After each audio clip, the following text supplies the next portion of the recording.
नमस्ते दोस्तों, आप सबका स्वागत है आपके अपने चैनल पर investment advice for common people. आज तारीख है 22 मई 2026। समय हुआ 1:52 और मैं लेकर आया हूँ मेरे फॉलोअर्स के लिए एक लर्निंग वीडियो।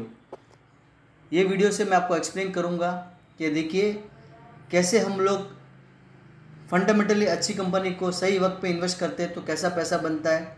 हम लोग हमेशा छोटे स्टॉक्स के पीछे भागते हैं। ज़रूरी नहीं है कि छोटा स्टॉक ही डबल होता है, कई बार अच्छा इन्वेस्टमेंट अपन पिक कर ले तो बड़ा स्टॉक भी डबल हो सकता है। और इस स्टोरी के पीछे क्या लॉजिक था, बहुत से जने लॉजिक के वाले स्टॉक को चुनते हैं। मैं लॉजिक से कनेक्टेड के स्टॉक को चुना था और कैसे उसमें रिटर्न बनाए। ये वीडियो थोड़ा लंबा हो सकता है, तो जिसको बड़ा वीडियो देखने की आदत नहीं है तो उसको यहाँ पर ही एग्जिट कर सकता है, बट हमेशा जब भी लर्निंग बताएंगे तो वीडियो बड़ा ही होने वाला है। सबसे पहले जिसका हम लोग कंपेयर करने वाले वो है वोडाफोन आइडिया और ग्रासिम। बहुत से लोग वोडाफोन आइडिया टेलीकॉम सेक्टर है करके इन्वेस्ट करना सोचते थे कि वो बढ़ जाएगा करके।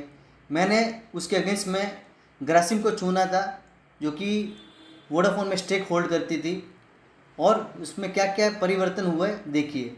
सबसे पहले मैं आपको मेरा इन्वेस्टमेंट का आर्टिकल दिखाता हूँ। 30/5/2021 ग्रासिम 1465 का प्राइस चल रहा था। मैंने फंडामेंटल्स के पॉइंट्स डाले थे और मंथली चार्ट का देखिए मैंने क्या लिखा था। The stock gave breakout above 1268 levels, rallied and then retrace to retest the breakout point, now again start rallying towards high. Target दिया था, जो ब्रेकआउट हुआ था उसको ऐड करके टारगेट था 2064 का।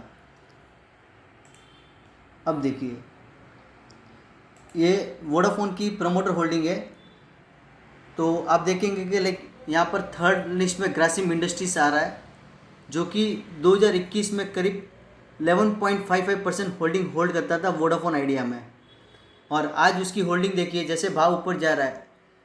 तो अगर कंपनी में उनको अच्छा लग रहा है तो वो खुद ही होल्ड करते, पर देखिए ग्रासिम अपनी होल्डिंग को डिक्रीज करते ही आ रहा है, जो 11.55% की होल्डिंग को अभी 3% पर आ चुकी है। अब मैं आपको प्राइस कंपैरिजन दिखाता हूँ। ये है वोडाफोन आइडिया का मंथली चार्ट 2021। वो पॉइंट मैंने मार्क करके रखा, उस समय वोडाफोन आइडिया कौन से प्राइस में ट्रेड होता था करके, तो 8 रुपीज़ 65 पैसा में ट्रेड होता था और आज 14 रुपीज़ में। सो मोस्टली मैं 9 रुपीज़ पे एक 4 रुपीज़ का गेन हुआ है, जैसे समझ सकते हैं, जो रफली एक 40% है।